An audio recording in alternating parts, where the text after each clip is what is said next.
Okay, I think we're ready to begin. Welcome back. Swedes have such a civilized way with food. Your breakfasts are wonderful. Your lunches are like the way they should be, instead of just box lunches. I think this is great. I'll come here as often as I can. You can see I love food, yes.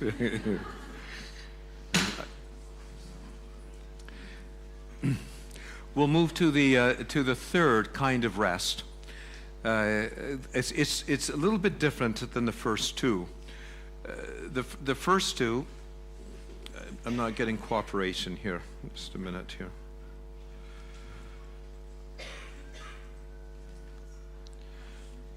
There we are. The first two rests are facilitated by the parasympathetic nervous system. The gear shift of the brain in the amygdala, the emotional brain, actually changes gears. And this is a little bit different in this. This is, but nevertheless, very, very significant. Again, this one has to do with the fact that a child is born with a primary motivational system that's based upon emotion. Is that certain circumstances, situations lead the child to be stirred up, and for every kind of being stirred up, there is a corresponding movement, moved to act, moved to feels like doing something. And this serves us, obviously, it served us in our evolutionary past. These impulses were very, very different. Were very, very essential to the motivation. And so, but every human possesses the potential to be governed by intentions rather than impulses. This is our human potential. And this we differ from all other creatures, from the primates again as well. We differ from this. And so we alone have the ability to have a steering wheel in our life and to actually decide which way we're going to go. But this has to be developed. This is a basic human potential that needs development. And this is absolutely key to developing a civilized and moral character. And so that one is not simply governed by impulses, not simply governed by emotion, but all children begin life governed by instinct and impulse. Every child starts this way, and it requires a development. But before intentions can rule, before they can rule, the impulses need to be arrested. They need to come to a stop. Brought to rest. And so this is a very root meaning of rest. They need to be stopped. And this is important here. What arrests an impulse is to encounter a conflicting impulse. And so it encounters its opposite. It must be answered by the opposite. So when a child has hits in him for his sister, it is at the moment that he can simultaneously, when he has a hit in him, remember that he has a hug in him as well. And so the hugs and the hits, basically they encounter each other, and what this does is it gives room for his life, his actions to be determined by his values, by his intentions, by his decisions, rather than his impulses. This is very important. Very important. This is key to all civilized behavior, to self-control. This is important. But the secret is, we always wondered what this was. Was this the will against emotion? Did one have to be taught this? And then the neuroscientists discovered that this was the function of what we call the prefrontal cortex, the part of the brain that's in the front of the brain, but this part of the brain doesn't even get wired up until it's called 5 to 7 years of age, around 6 years of age. It doesn't even get wired up for this. Now, our prefrontal cortex sets us apart from all other primates.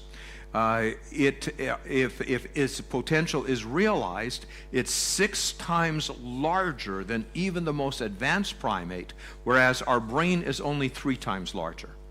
So our humanness, what now neuroscientists are believing, our whole human potential lies in this part of the brain. And what it is this part of the brain is hooked onto the limbic system, the amygdala, which is deep inside of the brain, and it acts as a mixing bowl. And so there are 2 shunts, 2 pathways from the amygdala to this. And prior to about 6 years of age, we only experience 1 emotion at a time, 1 feeling. So a child either has his hugs in him or his hits in him. He either has his tantrums or his tears. It's 1 feeling at a time, his desires or his fears. And many people go through life this way. You'll actually know of individuals who are incapable of mixed feelings. They never say part of me feels this way and part of me feels that way, on the other hand. Now, you'll never hear a 4-year-old saying this. Part of me feels this way and part of me feels that way, and I'm really mad at you right now, but I don't want to hurt you, and I'm really scared, but I'm excited at the same time. You never hear those. The thing is if you listen carefully, in the delinquents and the disturbed, you never hear those as well. You never hear those. And when we take a look at the prefrontal cortex, it's no bigger than a 4-year-old. There is no growth. It hasn't grown. This is now considered to be the cradle of human civilization. It is the womb of human civilization. This is where we come to realize our full potential as civilized creatures. But the mixed feelings need to be practiced for it to grow, and they need to be supported. We need to have those feelings. So this is a very important part. But notice again, the brain is giving, or the plan of development has 1 feeling at a time until about 6-7 years of age. And if a child is very intense, this will be more like 8 to 9 years of age, because the more intense a child is, the stronger the feelings, the more capacity it requires to mix them. But the mixed feelings lie at the very core of self-discipline, of self-control, of being able to take another needs into consideration at the same time as my own, of having perspective, of balance, and all of these kinds of aspects. And so this is the civilizing part of the brain, but it needs a head start. It needs a head start to put pressure on it before there isn't even the capacity to do this. There are seasons, there are times, and for the young child, again, how many adolescents have I encountered who never say, on the other hand, who never say part of me feels this way and part of me feels that way, and that gives rise to uncivilized, uncultured behavior. I could predict, just like I have been involved with in other scenarios where there have been riots, just like the Stockholm riots now, is that the individuals participating in this have no on the other hand in them. They are governed by impulse, by instinct. They have no second thoughts. There's not on the other hand. And if a society cannot support literally the development of the prefrontal cortex, its citizens will become more and more uncivilized. This is what is required. We don't even recognize this anymore. In the Latins, they recognize this. Their highest quality, their highest compliment to somebody, to a senator, for instance, was if they were tempered. And the word temper comes from the word mix. And it comes from clay that is a proper mix of sand, of sediment, and of water to be able to make works of art. And in the Latins, for the Latins like the Greeks, the art, the vase, the works of clay were a symbol of culture. And so this became the symbol of a civilized person, a cultured person, a mature person, a person who was not governed by impulse, is that they were tempered. That is, they had a mix of feelings and thoughts, and they found themselves in the middle of the mix. Not either or, but this and. And when I realized this, my yearning, I realized, was to be a tempered husband, a tempered father, a tempered teacher, to be tempered, to live in the middle of my mix, my head and my heart, my impulses, all of those things. And that is what brings out the best in us. This is where we're supposed to be able to live our life from, is in the midst of conflicting impulses. Now, this doesn't feel restful. Not at all. There is a rest, more like paralysis sometimes. There is a rest, but you are resting in the tension between conflicting impulses.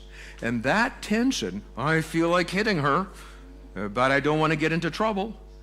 Well, I don't feel like listening to my teacher, but I don't want to, I want to get a good grade. And this in the midst is what allows this kind of civilized behavior. So to review, the prefrontal cortex, the capacity for registering more than one feeling at a time, develops between 5 to 7 years of age. It takes longer for very intense children. We are in such a hurry. We're not giving this room and time. We are in such a hurry. This takes time.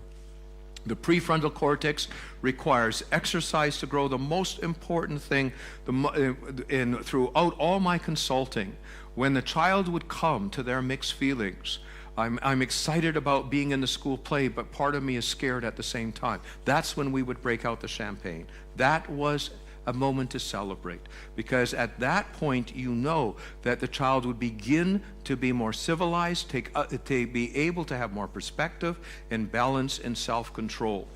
And the more intense the feelings, as I said, the more difficult they are to mix. Intense children will take longer to develop a working prefrontal cortex, but that's the key. That's the key. And the rest from being driven by impulses is at the core of the development of human virtues. And human virtues are what we all long for. If we could have children that were characterized, when they have a reference to go to university, and they were characterized by these human virtues, these are at the core of our potential. But we always wondered, well, what is it that led to this?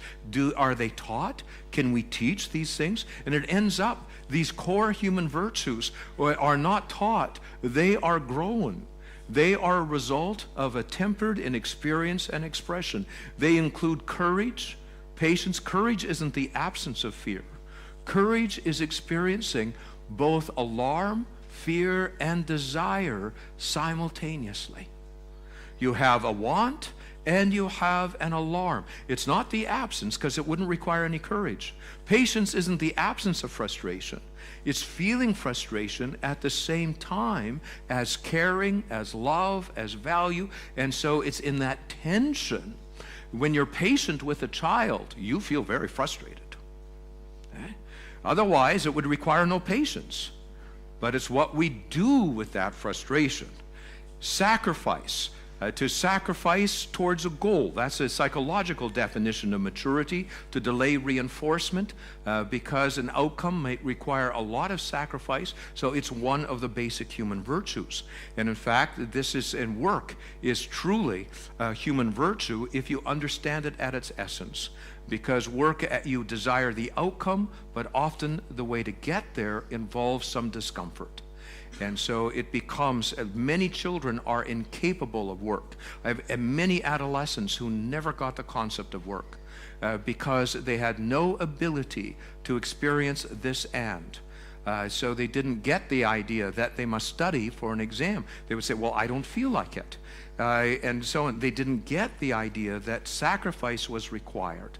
And so again, as individuals lose this or don't have it, they're incapable of that kind of sacrifice. Discipline, in this case of self-discipline, I mean to discipline oneself. Belief. These are a whole nother set of human virtues. Belief is so important. A child is not capable to believe something, is to hold something true, despite conflicting evidence, usually in your feelings or emotions. That is very, very important. It isn't just magic at this point, because one is filled with tension. Let me give an example. Braden, my youngest, it was his, I believe it was his 7th birthday. And there had been some frustration around it. He was frustrated with me. I was a bit frustrated with him. And my words were a little bit short. They were untempered. And I wasn't proud of myself, but nevertheless, it happened, and my immaturity showed. And I was concerned, and I said to him, Braden, yes, my voice was full of frustration, but you must remember, I do love you. And he looked at me and said, Daddy, I get it now. I get that you love me even when you're angry with me. Now that's phenomenal. A child has to be capable of mixed feelings to do that. There's lots of adults who can't do this. There's lots of adults who can't. This is what we're capable of. We are capable. We have to grow into that potential. This is a direct result of prefrontal cortex capacity, that which differentiates us from all the primates, but it has to be developed. And this needs support. Morality or justice. When a 4-year-old says not fair, they simply mean it didn't work for them. They didn't get the biggest piece. They have no concept of it being justice for two.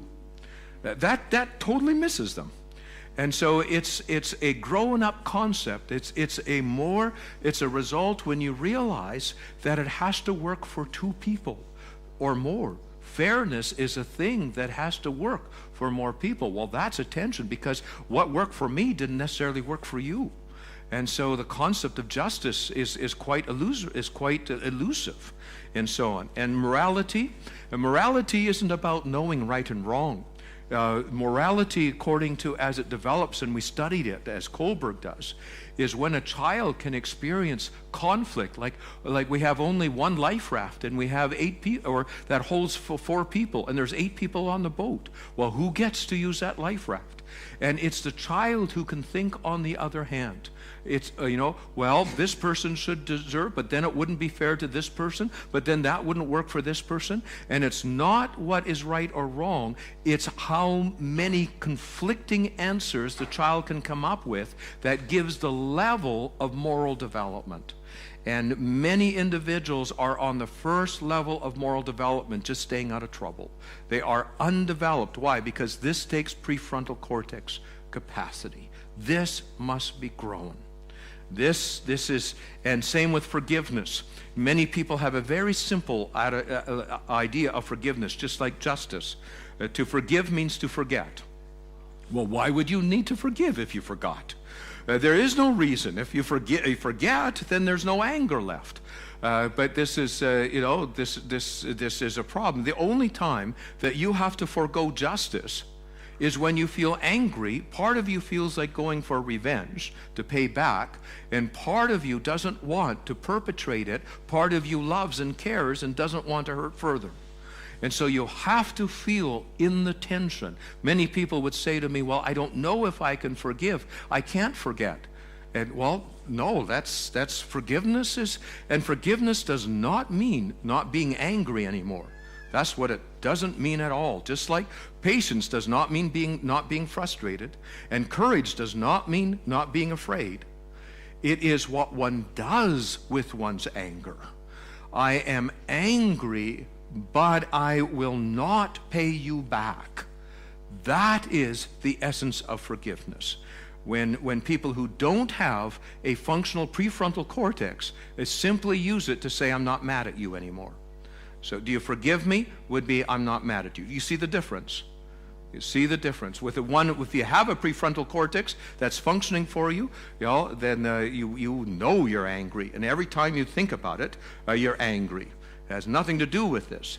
It has to do with your other values that come into play. And same with consideration and so on. The point is here is that this is the key. The key is, see, we think that the key to civilized behavior, we say to our children, cut it out. Don't hit. Don't yell. Don't be angry. Don't do this. That's not nature's key. Nature's key is not to cut out anything. It's okay to be frustrated. It's okay to be angry. It's okay to be alarmed, but it's not the only thing that bears on the situation. Find yourself in the middle of your conflicting impulses, and you'll find your potential, where your true potential lies as a human being. And that is to rest in conflicting impulses that gives room for the intention. Just to give an example here, desire and alarm are what are mixed, the prefrontal cortex, for courage to be possible. Of course, I have it represented here by your Nordic dragon, which is wonderful for this illustration, because your Nordic dragon is always around the tree of life, here sitting on the treasure. And so it's when the child realizes that that they can see both the dragon and the treasure at the same time. Now again, there's no 4-year-old who can do this. A 4-year-old either sees the dragon or the treasure. Okay? When they see the treasure, they're excited. When they see the dragon, they're alarmed. But the answer to human life is courage, which means that for most, whenever you are alarmed, you know that there's a treasure under there someplace. And when there's a treasure, you know there's some dragon around. And so you have to live in that place, and that is courage. And the same thing with patience. We have all of these attachment instincts, and we have these instincts to attack that come from foul frustration. And it's in the middle of these that we have patience. It doesn't mean we don't feel this. Doesn't mean we don't feel this. We feel both at the same time.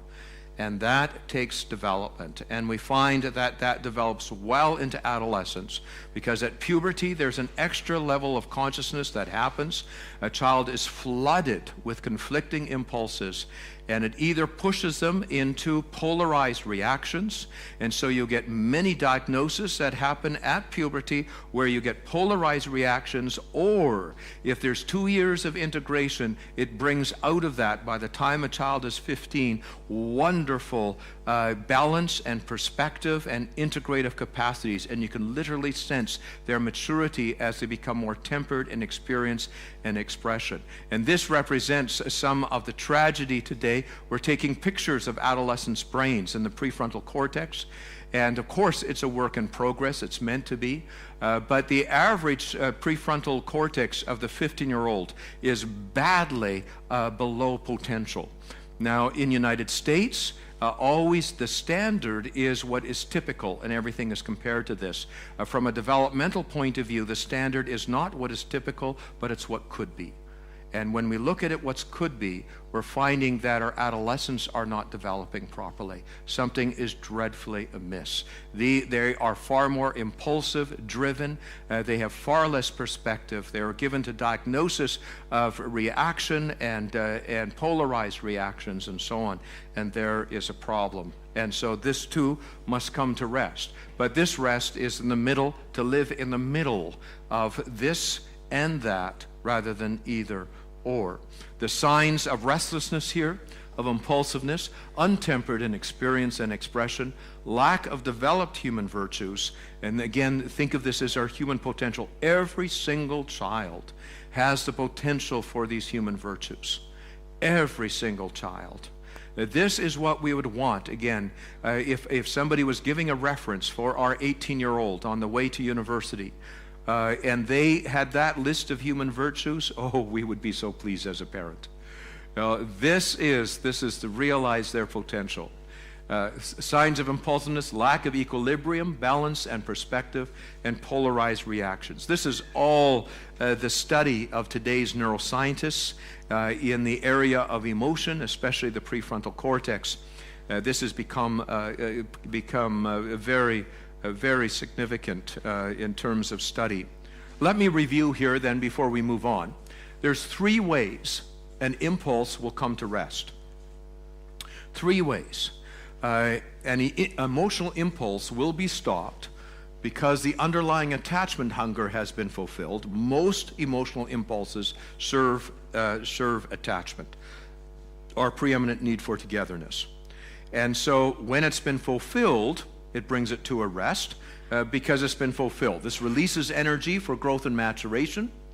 It requires support of the child's attachment figures in providing more proximity that is pursued. That's the only way they can come to rest, because a child cannot meet their own attachment needs, their own need for belonging, their own invitation to exist in somebody's presence, their own need for specialness. This must be met outside, and so somebody has to be the provider, to present themselves as the answer to the child's needs.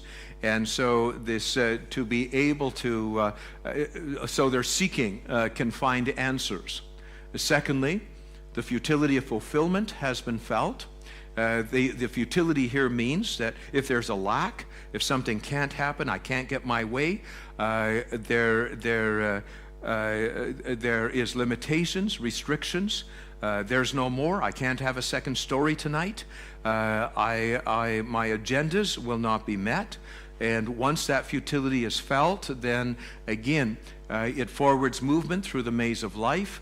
But this requires the support of a child's attachment figures in serving the dual roles of a comforter. That is, we have to make room for tears. Many adults are afraid of a child's upset. There is no room for these tears. And they must also be willing to act as an agent of futility. Again, you must not be afraid of a child's upset. So many of today's parents are afraid of saying no, afraid of giving the restrictions, afraid of saying, no, that's not in your best interests. I need to make the decision here.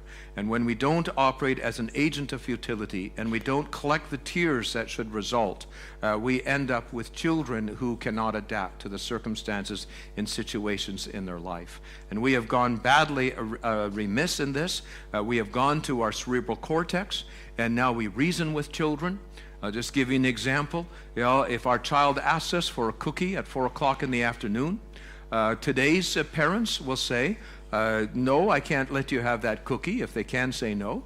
And many parents will try to distract, will try to say, oh, but I got something else for you, and they will try to not just hold the child in the futility, but then they'll try to reason with the child.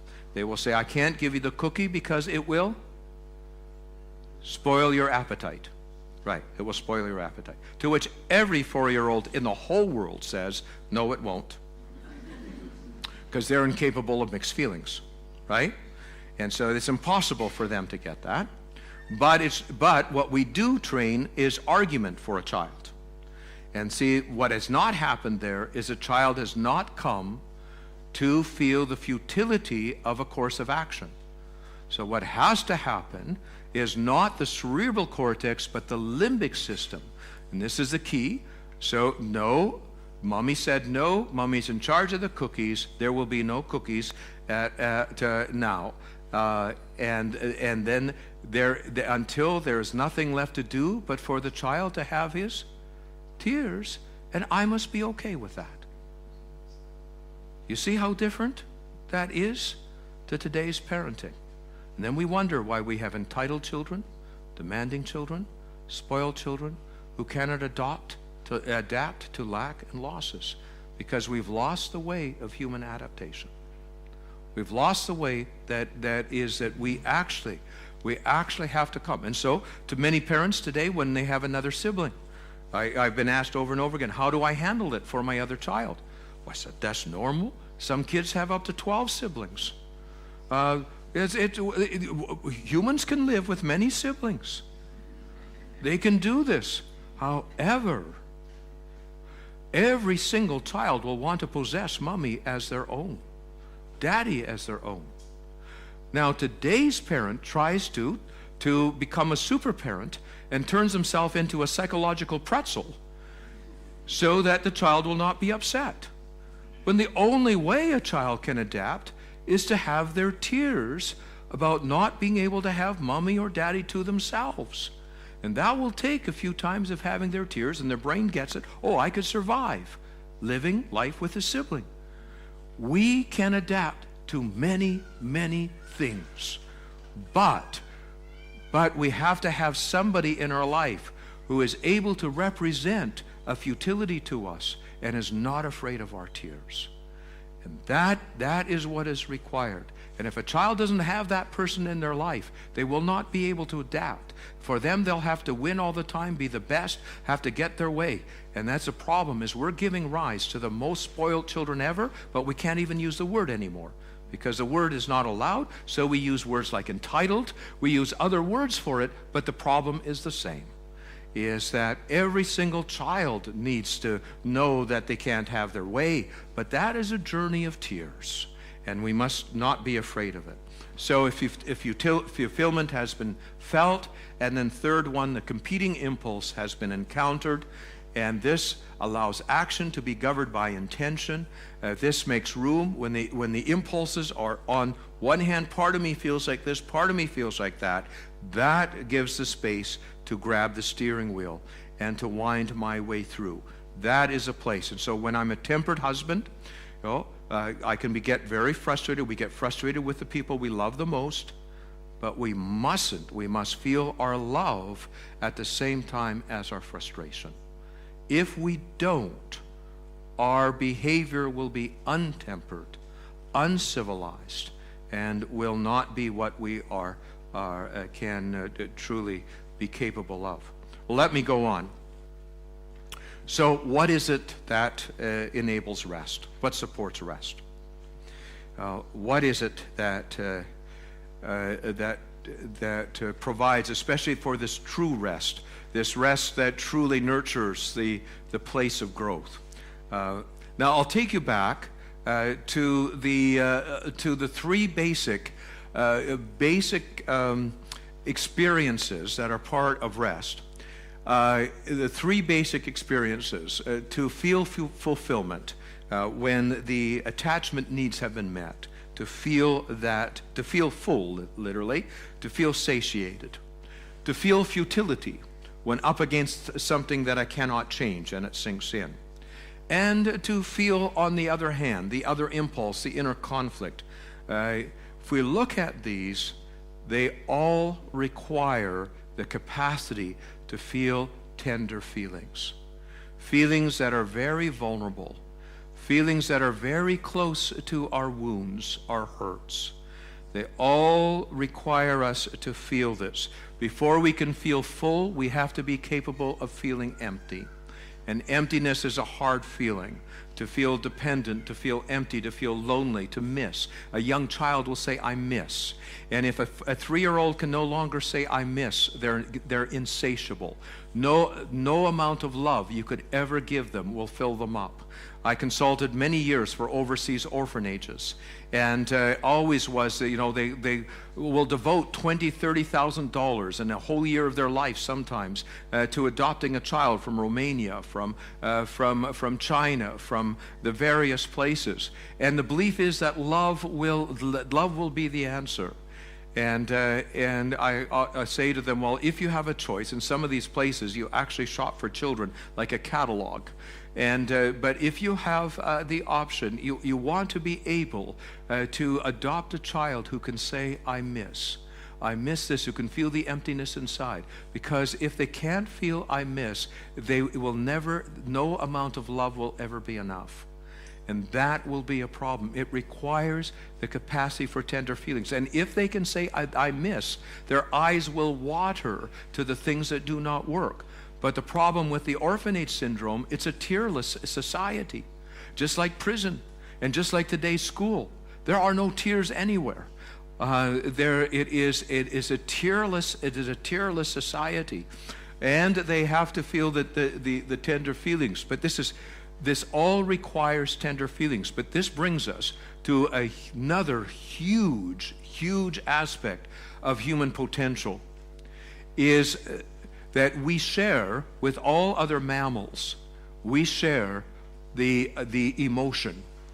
Every one of them has a limbic system the same as ours, the same primary emotions: frustration, alarm, pursuit, all the basic emotions, not the ones of the cerebral cortex, not anger, not guilt, but those are secondary emotions, but the primary emotions. The primary emotions we share with all of them. But the difference between us and the primates is that humans, and humans only, can feel their emotions. Now, I hope that translates in Swedish, because that's very, very important. An emotion goes very deep into the system. We don't necessarily feel it. Feel it is the conscious part, the very tip of an emotion. Most of emotion is underground in physiology, in chemistry, in all kinds of aspects. Emotions run very, very deep. There's all kinds of aspects to them. But the feeling is the conscious part. So our horses, we have the same emotions, the same primary emotions. Our cats have the same primary emotions. It looks to us as if they feel, but they don't feel. They have the emotion, but they don't have the consciousness. You see the difference? That human capacity for feeling is everything, but it too requires a development. Just like relationship requires development, the prefrontal cortex requires development, our capacity to feel. When a child is born, they don't feel. They're full of emotion. You can see it. You can see it all over them. And we project feelings into it because we can see the body language of it. And we think, oh, he feels this way and this way. No, he has the emotion. The capacity to feel has to be developed. Many adults don't have the capacity to feel their tender emotions. And the kids I worked with in both the delinquents and the disturbed had a very narrow capacity to feel. The emotions were there, but the feelings weren't. And so that requires, again, a development. Now this, again, goes to the place where emotion has been discarded. It was discarded for a long time in learning theory and in John Locke and logical positivism. It was discarded as a nuisance variable. What you must get is you must get them past their emotions. You must get them to be rational creatures. You must get them to think right. You must get them to behave right. Emotions were a nuisance variable. And literally, this was, now we find that which we discarded and discounted is actually the cornerstone, the foundation of health. This is what all the neuroscience has brought to us. In fact, probably the first 10 books in the last 15 years in neuroscience all had emotion in the title. And it's all about emotional health and development. And we have ignored this. We have been so concerned about behavior, so concerned about performance, so concerned about learning, so concerned about diagnosis, that we have forgotten the most fundamental of all potentials, our emotions. We must feel our emotions.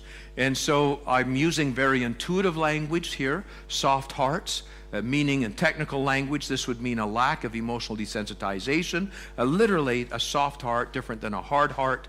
In a hard heart, you lose the ability to feel tender emotion, vulnerable feelings. A soft heart, you're easily moved to be excited, easily moved to feel lonely, to missing, easily moved and stirred up by fulfillment, by alarm.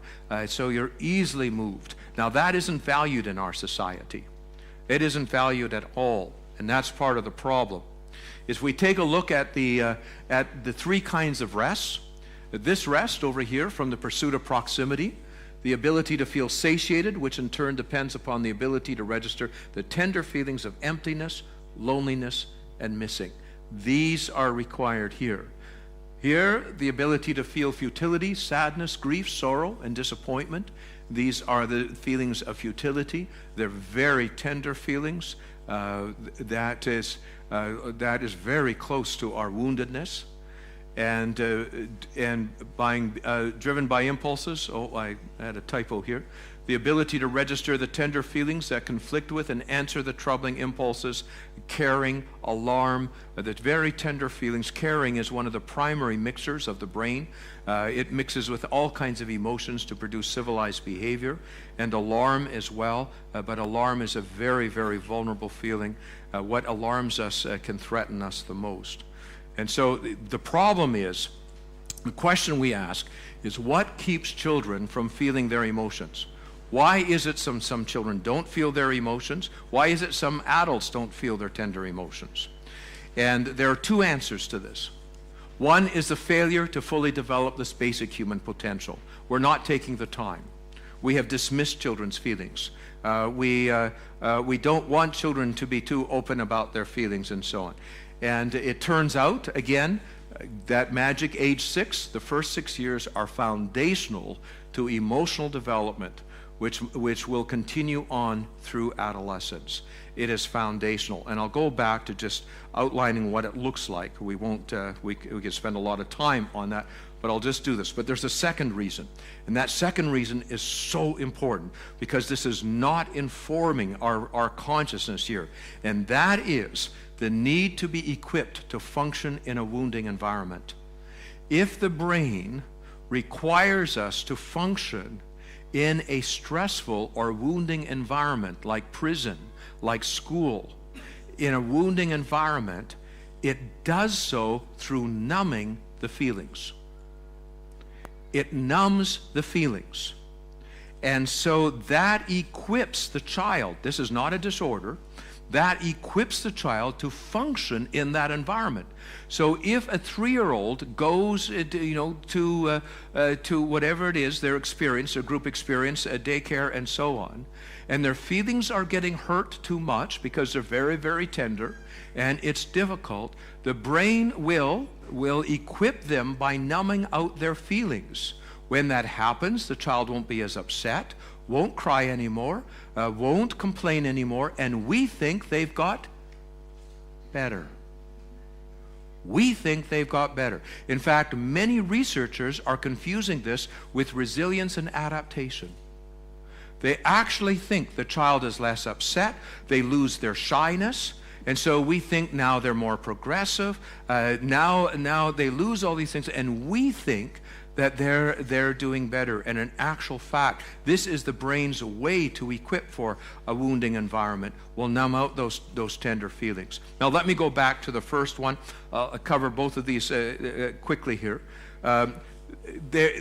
In putting these pieces together of emotional development, I've been working on this, I say, for 40 years.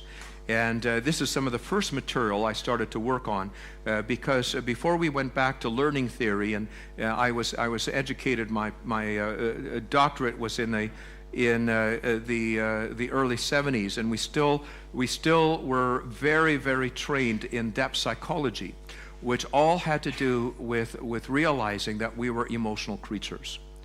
And as emotional creatures, there was an emotional development. And then it got eclipsed by learning theory, which basically went by the idea that you have to learn everything in life, and so instead of emotional development. Now, in putting this material, it looks something like this. There's 5 steps. First of all emotions need to be expressed, and we need to make room for them. Already talked about that. Play is hugely important.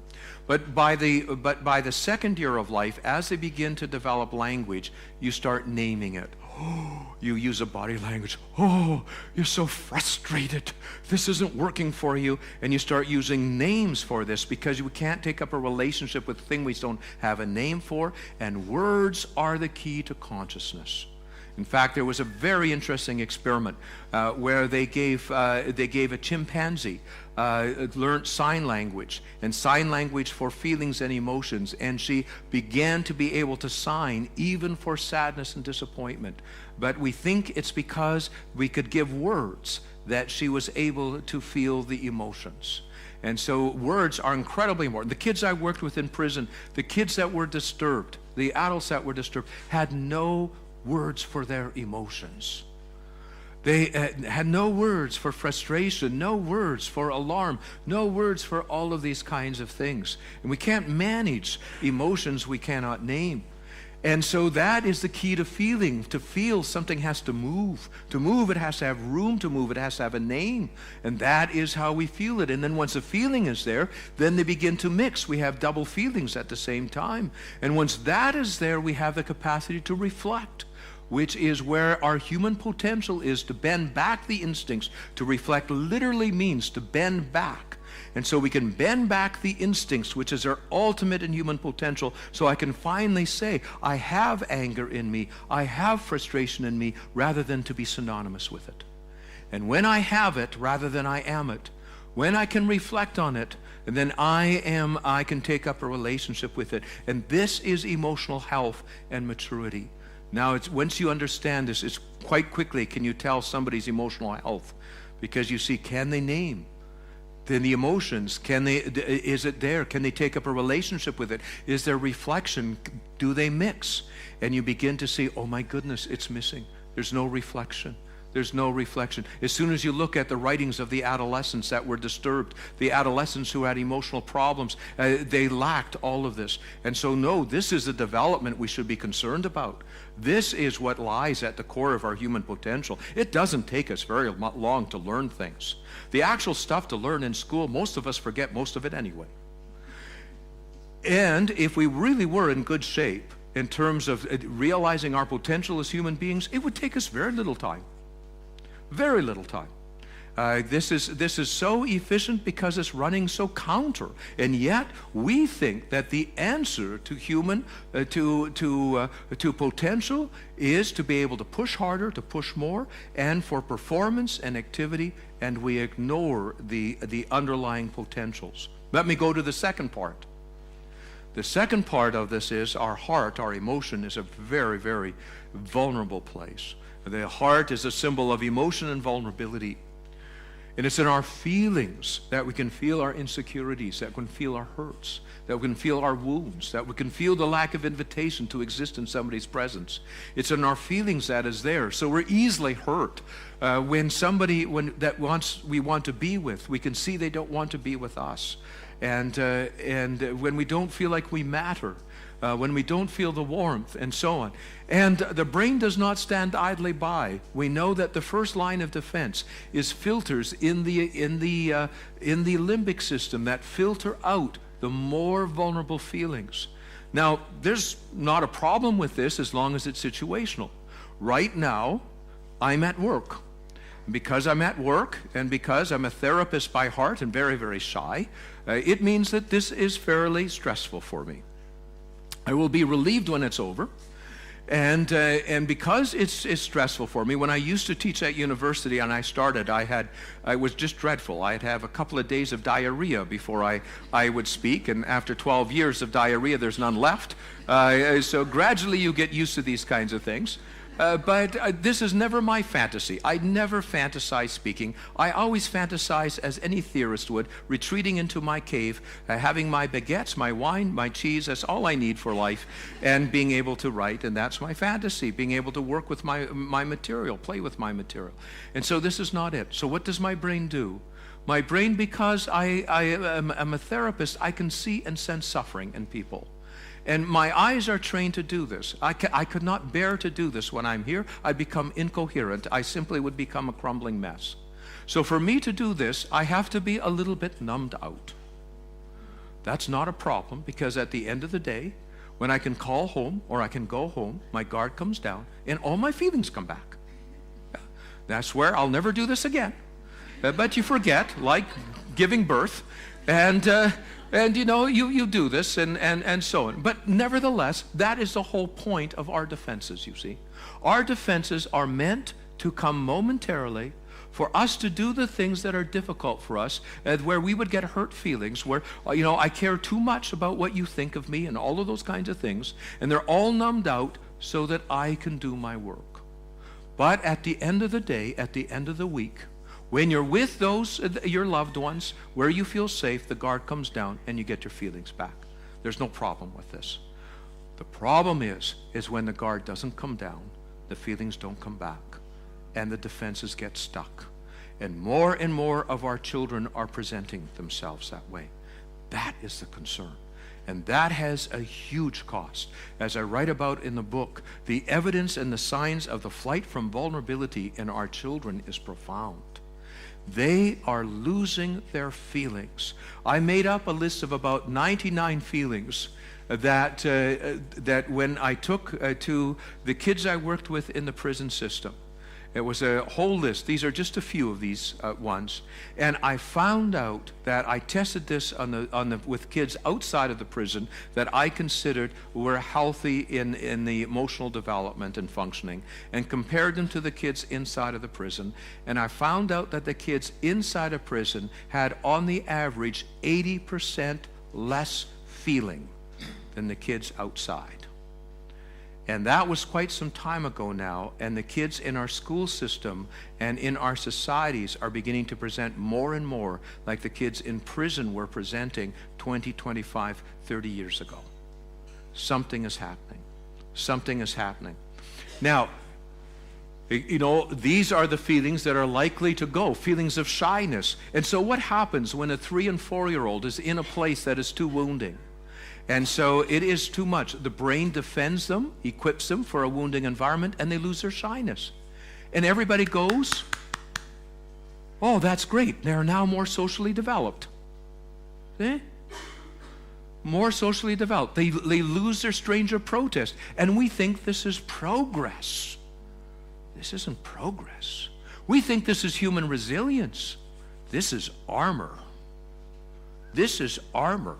And there will be a cost. But we think now the child can go to these wounding environments and look how well they can survive. Yes, but where are their feelings? Where is their upset? Where is their bias to talk about what distresses? Where are all these tender feelings? And so shyness goes, embarrassment goes. Our children are blushing less. They're not blushing less because they're not as wounded. They're blushing less because blushing is a very vulnerable feeling. You only blush when you actually can feel your embarrassment. If you can't feel your embarrassment, you don't blush. The research shows is that empathy and blushing are related. Now, they can't interpret this because they don't know, but as soon as you see this, you can understand why embarrassment and caring are related. They're on the same thing. Caring is a very vulnerable emotion.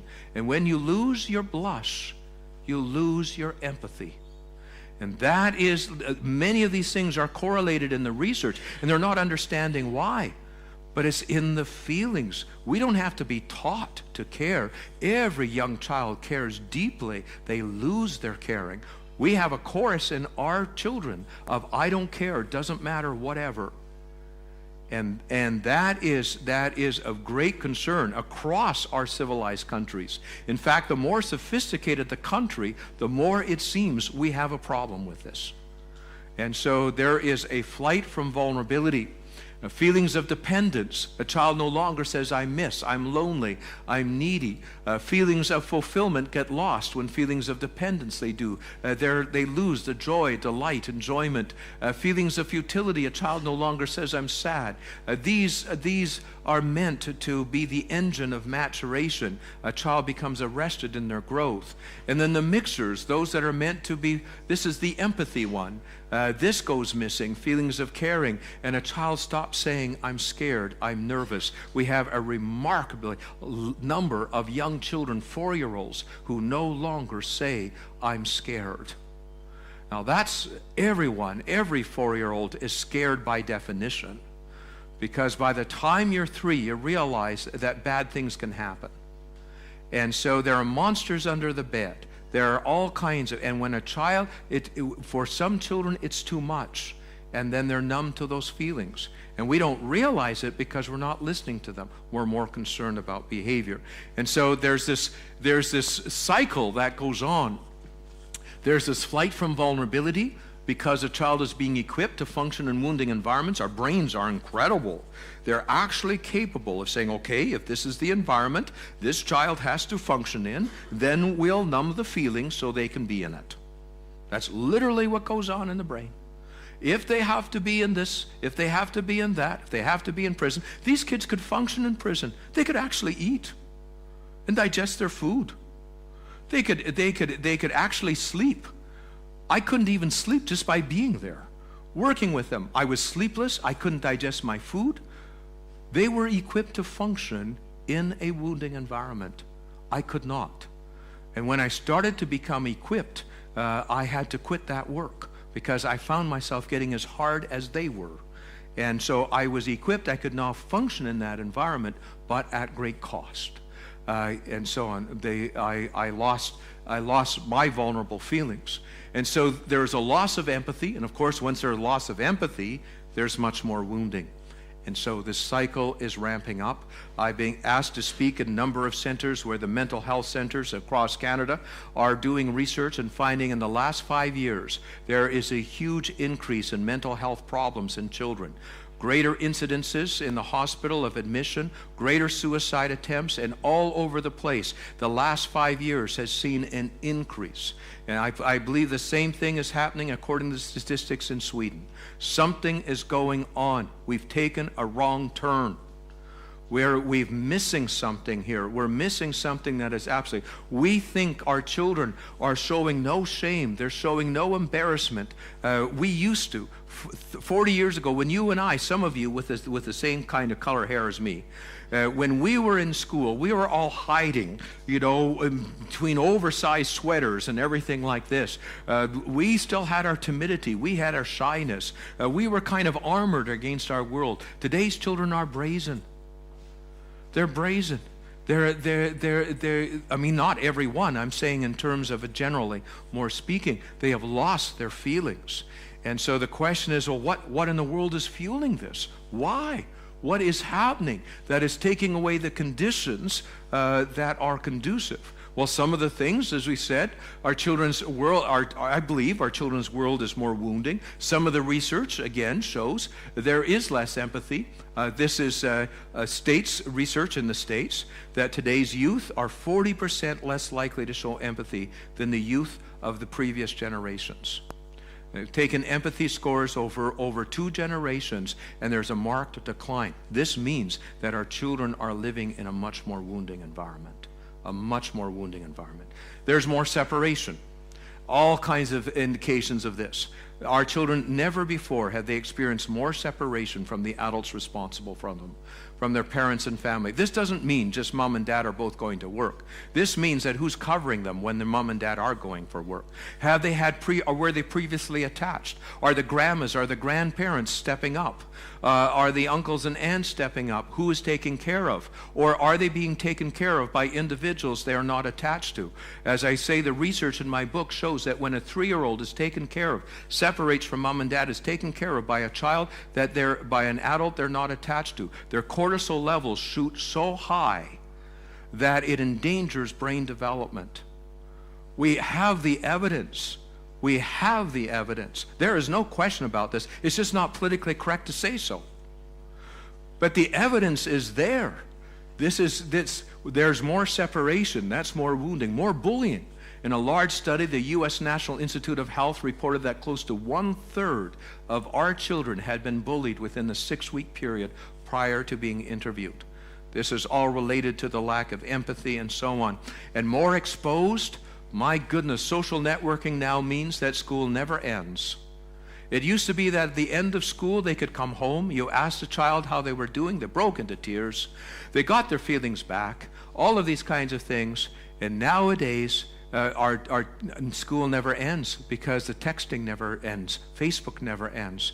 It follows them right before they go to sleep. And nowadays, many of our children are suffering sleep deprivation, according to reports, because they can't go to sleep. Their life is too full of the return for the text they sent, and they keep on waiting for it. And so there are concerns this way.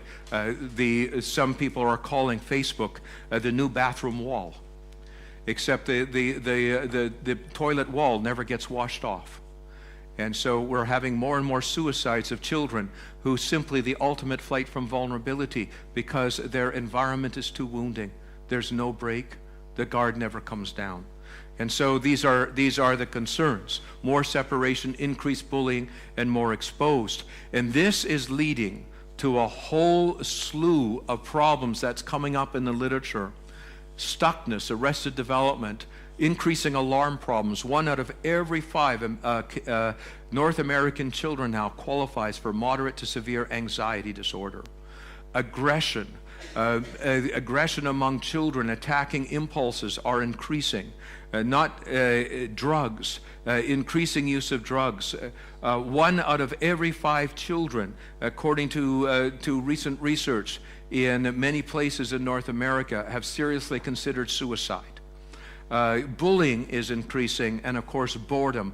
Boredom is when you no longer feel the missing, the loneliness, when you no longer feel inside. To bore in the English language, it connotes to bore a hole. And boredom is when you don't actually feel the feelings, you just feel the emptiness non-vulnerably. And so boredom is escalating, and these are the concerns. Just a quick look at how aggression is related to the loss of feeling. And so we'll talk about aggression as an eruption of attacking impulses. It may be towards self. I hate myself. I wish I was never born. It may be self-derogatory, self-deprecation. So it could be suicidal inclinations and attacks. It could be attacking others emotionally. I hate you. It could be tantrums, it could be hitting, fighting, and so on. But any eruption of attacking energy, we now know that this is fueled by frustration. Frustration is the primal emotion, and every single mammal with a limbic system is capable of aggression, and it comes from the emotion of frustration. Now, frustration simply is the emotion that we feel when something isn't working for us. And the first thing we try to do is to effect change.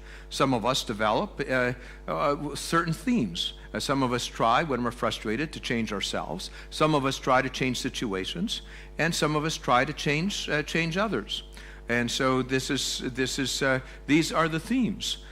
Some of us don't know what frustrates us, and so our marriage may not be working, so we keep on renovating the house. But these are all things that happen, and this is how we affect change. But as we talked about, there's many futilities in life. There's only so much time. We cannot control other people's decisions. We can't control the weather. There's so many things that are out of our control. This should move us to tears, at least tears on the inside. And that forwards adaptation. But that's a very vulnerable feeling.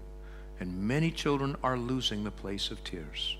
They no longer are moved to tears because that would require a soft heart. Well, what happens when futility is not felt is that's when frustration turns foul. That's when you feel like hitting, smashing, striking. That's when it occurs to you to hit yourself, to strike yourself, that you wish you were never born. And that is what is the core. So aggression is a direct function of a loss of feeling. When you see aggression in a child or in a civilization, it is because they have lost the tender feelings that are meant of sadness, of disappointment. Not only that, there's one more way to close this door, and that's mixed feelings. Attacking impulses are tempered by caring, by love, by hugs, by all of those things, by alarm. But that too is full of tender feelings. And so when this is missing, we have attack. And so we can see why aggression, why the peer culture has been a culture of aggression. Why do their Nintendo games? Are they incredibly violent? And the violence is increasing. Why is their music getting more violent and aggressive? Why all of this? You can tell a culture by the dominant emotions. And the emotion here is because they are losing their soft hearts. Our children are losing their feelings. They lose their feelings, they lose their humanity. Because our humanity is in our feelings. Oh, we must be able to feel. Same with alarm. Alarm is a very deep system. Very deep system. The emotion is the center of it. There's a physiology, a chemistry, feelings, and a sense of what's wrong. But there's another factor here. And our alarm system is already developed by 6 months in the womb, 6 months in gestation.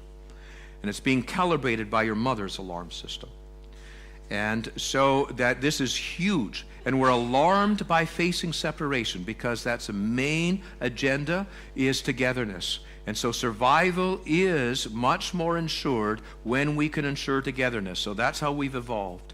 And so we're alarmed when facing separation, not being liked and so on. What happens when we're defended against vulnerability, when our feelings are numbed out? Well, a number of things. At the first level of defense, we simply experience it as anxiety. And the anxiety problems are hugely increasing among our children. They're escalating all over our civilized countries as we're seeing a rise in anxiety. At a deeper level of defense, a child no longer says, I'm scared. He's only agitated.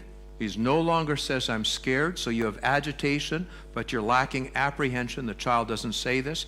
And these give rise to present as attention deficit disorder, and that is escalating in civilized countries. And then at a deeper level of defense, a child doesn't even feel the agitated arousal. He becomes very cool.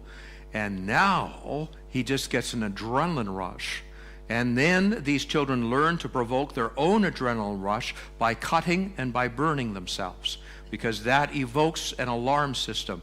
And our adolescent wards are throughout North America, throughout Germany, and I don't know about Sweden, are being filled with cutters and with burners. In fact, our statistics are that 1 out of every 5 teenage girls in Canada will be cutting or burning herself somewhere along her development. Something is amiss. Our children have lost their feelings. We have taken a wrong turn. And so these are the adrenaline-based problems. And so we're seeing our children presenting with these problems. Anxiety-based, signs include not feeling safe, anxiety-reducing behavior, phobias, nightmares, obsessions, compulsions, panic attacks. The mental health agencies are again registering in their surveys a huge increase in all of these things among children and adolescents. Agitation-based problems. Signs include not talking about feeling scared or nervous, hyperness or there's hyperness or tension, restlessness, recklessness, can't stay out of harm's way, doesn't see trouble coming, impulsiveness and scattered attention. And again, they're registering high increases in this. And adrenaline-based problems also, devoid of feelings of alarm, attracted to what alarms, lacks attachment conscience, and engages in alarming behavior. So to the last part, play is a forward leading edge. That is a leading edge of our human potential, is play. To play, there must be deep rest, times of deep rest. But to find rest, we need to have soft hearts. We need to be able to have our feelings. If children lose their feelings, they lose their rest. If they lose their rest, they lose their play. The rest will happen. But these things are essential. We don't need money, that's not essential. There are societies that have functioned without it. We don't need all kinds of toys, that's not essential. We don't need school. We've had cultures that have been able to function well without it most of our history. School has just been a blip in modern history. We do need these. These are essential. And if the toys, if all of the conveniences get in the way of this, we've got a problem. We've got a problem. And so what is the foundation to it? The context for all of this ends up to be what I call right relationships. It's hard to describe, but the first question we'd ask is, how do you keep a child's heart soft? How do you keep it soft? And I'll speak to this in Stockholm next week, of how to keep children safe in a wounding world in an evening presentation. But the key issue there is nature provided a way, and it's very interesting. Nature provided a way. That's, our brains are capable of equipping us for a wounding environment. But we find in all of the resilience research, the main factor that reveals itself is children who have a strong emotional connection with a caring adult are protected against external wounding. The more the adult matters to them, the more they have given their heart to that individual, the more stronger the emotional connection. It can be with a grandmother, grandfather, an aunt, a teacher, etc., hopefully with a parent. The more they have given their heart, the more the adult can keep it in safekeeping. And that this is the single most important factor. The main research was done with 90,000 adolescents. The U.S. study, longitudinal study of adolescent health. And it's an ongoing study, and every year they ask the same question: what is the most significant factor in adolescent health and well-being and emotional health and low-risk activity and so on? Every year the same answer comes in. Is the differentiating factor is a child, an adolescent, a teenager who has a strong emotional connection with a caring adult, is able to be able to keep his feelings. Many times that can be a teacher, it can be another adult in their life, but that's the most significant issue of all. Every single one of our children need to be shielded. Some of the atrocities we've had in the United States and Canada recently. You may have heard of Newtown in Nova Scotia. There was Rehtaeh Parsons. There is, in British Columbia and so on. But we look at them, and we look at them as their hearts were not shielded by a caring adult. That doesn't mean there weren't caring adults in their lives. That doesn't mean that. In some cases, there were caring adults in their lives, but it means the child had not given their heart to that. Their children were unshielded. These children were peer-oriented. They had attached to their peers, and children attached to their peers are unshielded. And then the brain has to equip them for a wounding environment. If you think of it, some of you remember going back to school when your children are finally in high school age, and you wonder, how could I ever survive these halls? It hurts. You got your feelings back, and you say, I'm no longer equipped to walk these halls. I'm no longer equipped. Oh my goodness. And then you realize your children are doing it. You ask, what must be happening to them for them to walk these halls? What must be happening to them? We go in, yes, they can be equipped, but at what cost? They lose their tears, they lose their feelings, they lose the ability for their human potential. And so some of us had a shield, and some of us didn't. Some of you had a shield. You had given your heart to a caring adult in your life. What they cared about you, what they thought about you mattered more than anybody else. And it insulated you and protected you from the wounds that were going on. Maybe it was rejection by a sibling. Maybe it was things not happening in school. Maybe it was being bullied. All kinds of things. But it enabled you to keep your feelings. And that was absolutely essential. And some of us lost our feelings because we weren't shielded. Peer-oriented children become emotionally desensitized.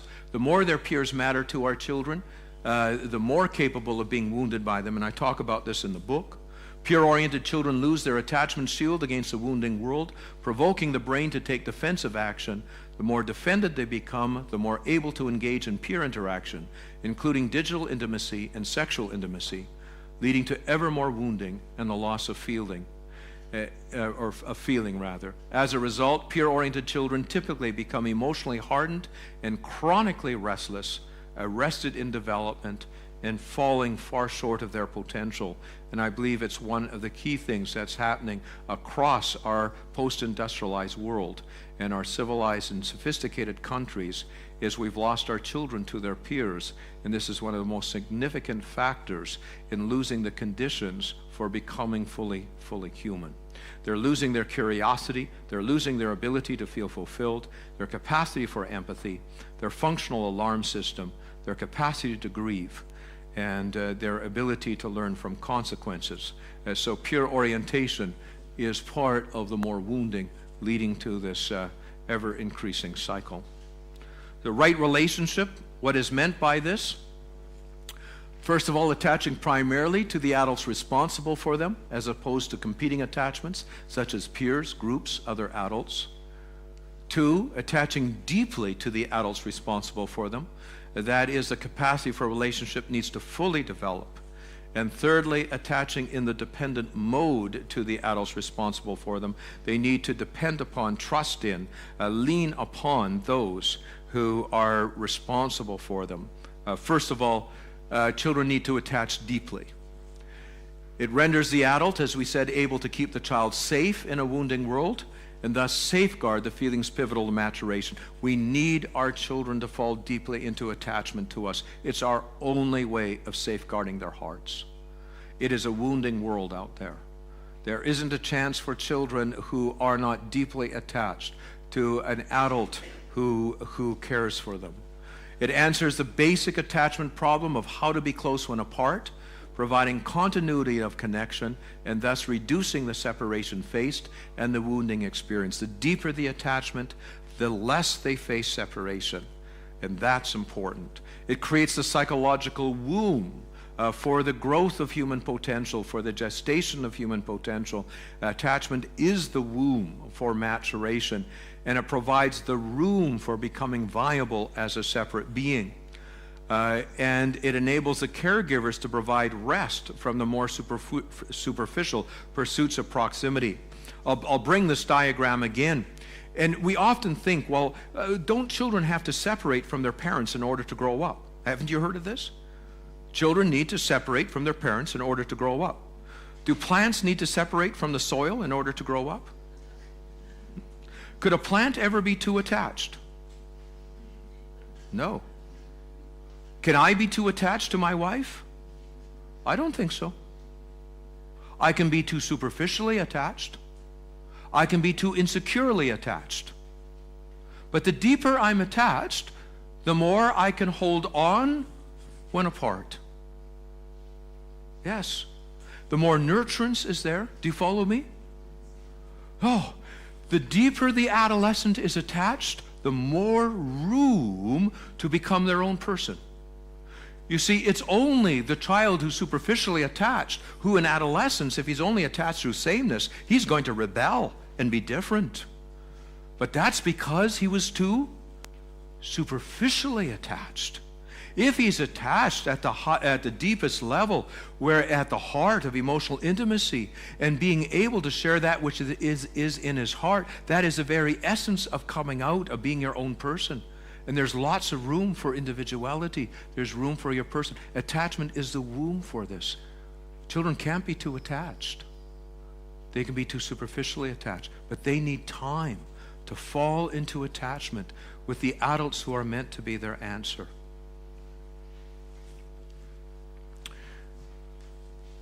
And right relationships also go directly into rest, of course. It's our way of producing rest, to be able to give them rest.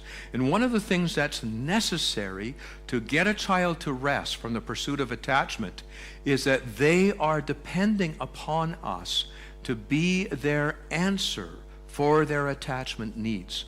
Now that is another politically incorrect word. We love, in Sweden and in Canada, the word independence. We're all about independence because we think it is the secret to democracy. And yet, that is not how it comes. The round table for King Arthur didn't come in kindergarten. It came after a whole childhood of being able to lean on and trust in the adults responsible for him, according to legends. And the result is a round table in adulthood. We think that if we can get round tables in kindergarten and they can practice egalitarian values, that democracy will be saved forever. No. They need to depend upon those. And this is one of the best kept secrets in attachment. And it's a best kept secret because it's politically incorrect. So if you don't want to hear this at the end of the day, just close your ears because this is very politically incorrect, but it's very simple. You'll be able to see it.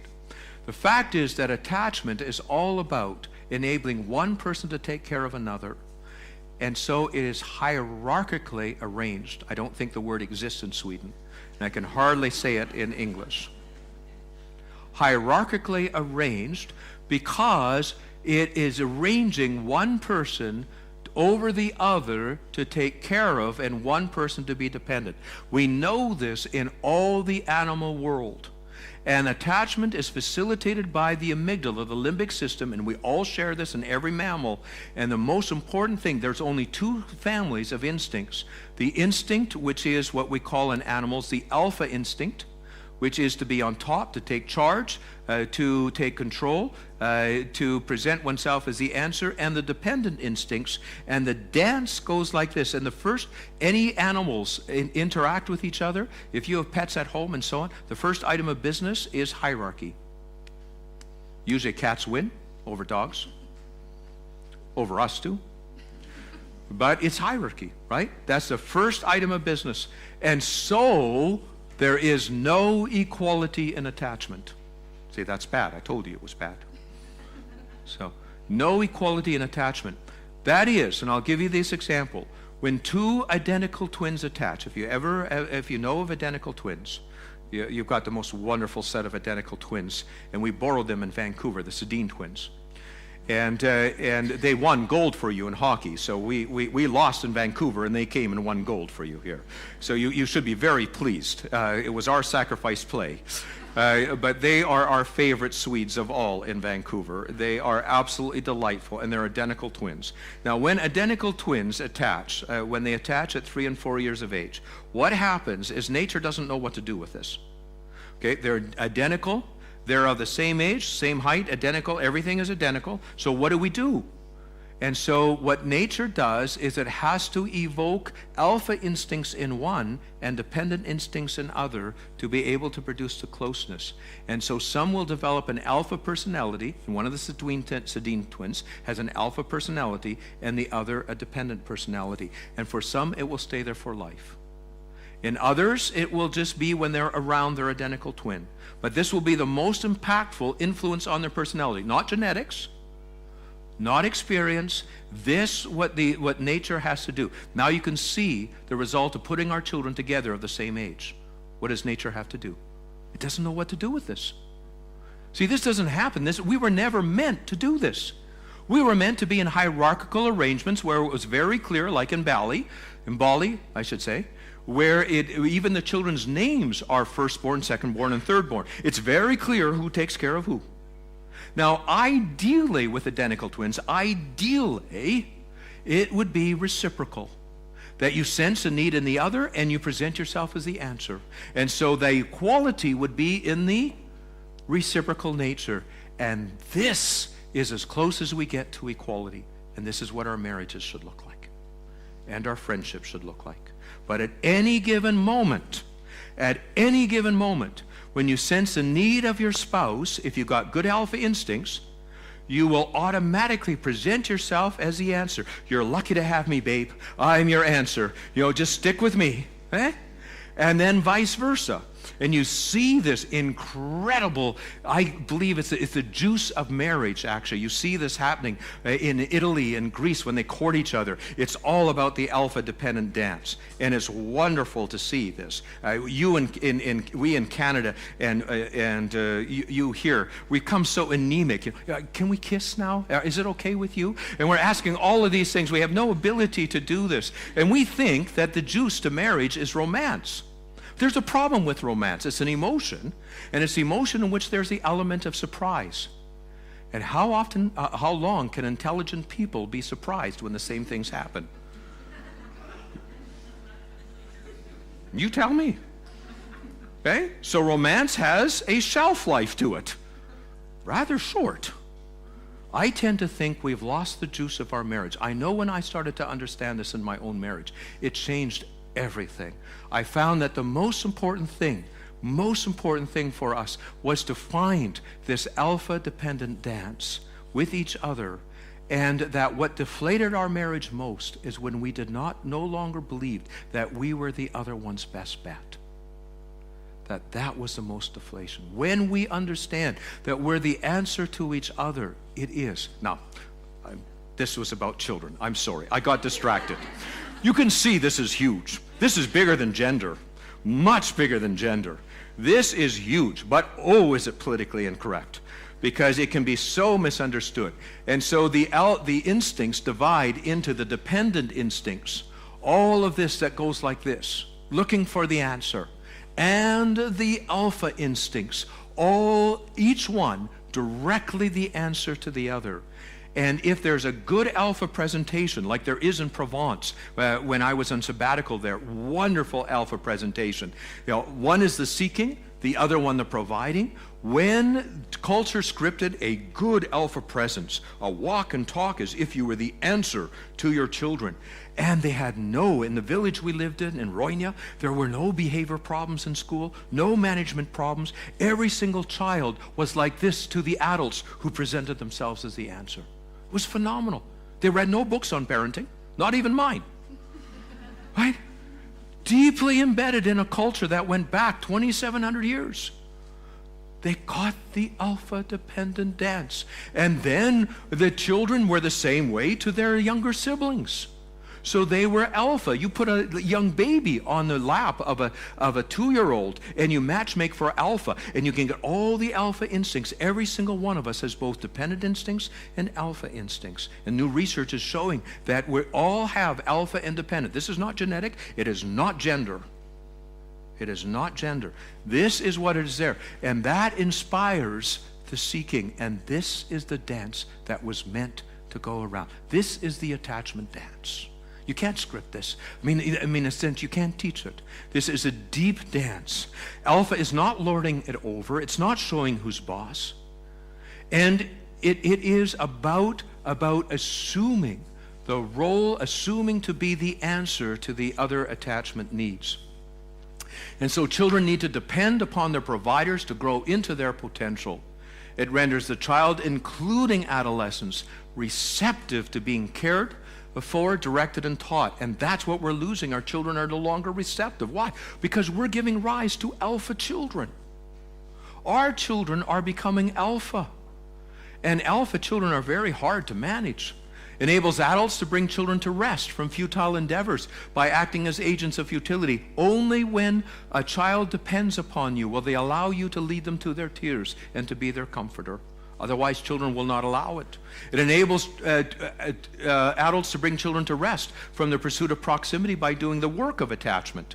And so they can lean on us. As long as children, including adolescents, are not yet fully viable as separate beings, they need to depend upon the adults responsible for them. If they're not depending upon us, then whom? They'll be depending upon each other. See, we thought that we fostered independence. It doesn't work that way. Our job is to invite dependence. We cannot be the answer to our own attachment needs. I don't mean that a child can't dress himself. That's self-reliance, not independence. I am talking about emotional independence, and it so happens we're not meant to be in charge of the invitation to ourselves to exist. This is something that comes from another. So we're meant to be in hierarchical relationships where one provides it to another. And in marriage and in friendship, we take turns. We take turns. And that is how we give a sense of belonging, a sense of significance, a sense of mattering. We needn't be afraid of this. We needn't be afraid of this. This is the way it was meant to be. How do we provide rest from the pursuit of proximity? By doing the work of attachment with children, assuming responsibility for the relationship, including preserving a sense of connection, by fulfilling attachment hunger, including the appetites for sameness, belonging, significance, love, and being known, providing an unconditional invitation to exist in our presence, and providing more proximity than the child is seeking. It's like food. The child has to have a sense of a feast. As long as there isn't more than is provided, as long as a child doesn't feel more significance, then they're constantly wanting to know where it's going to come from next.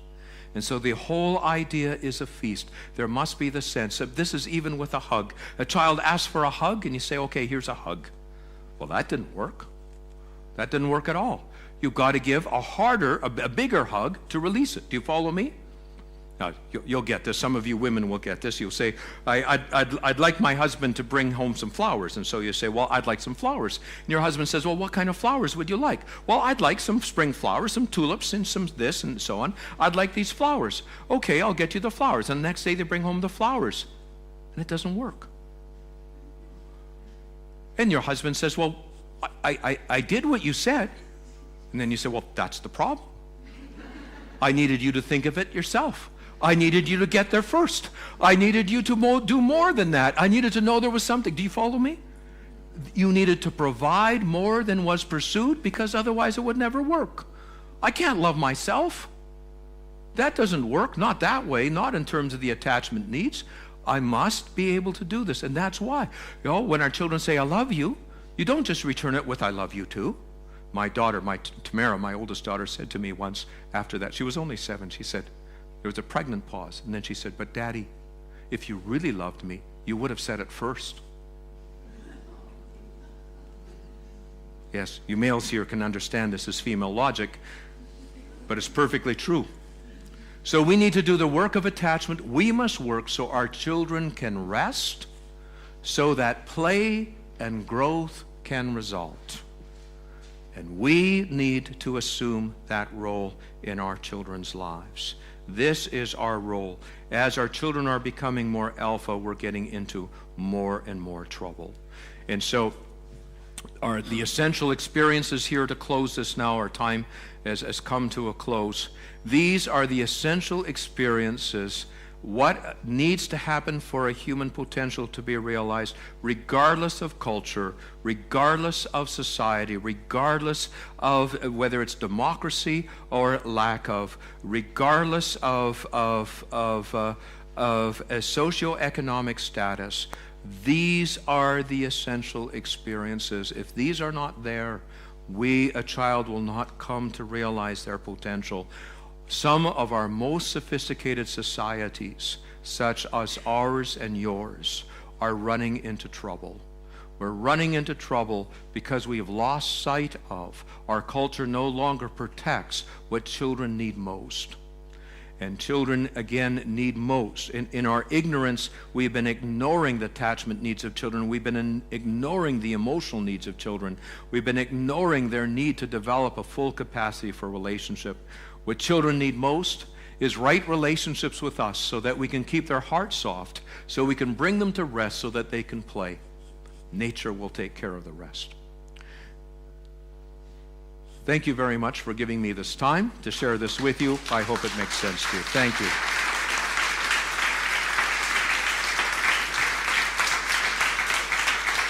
Thank you.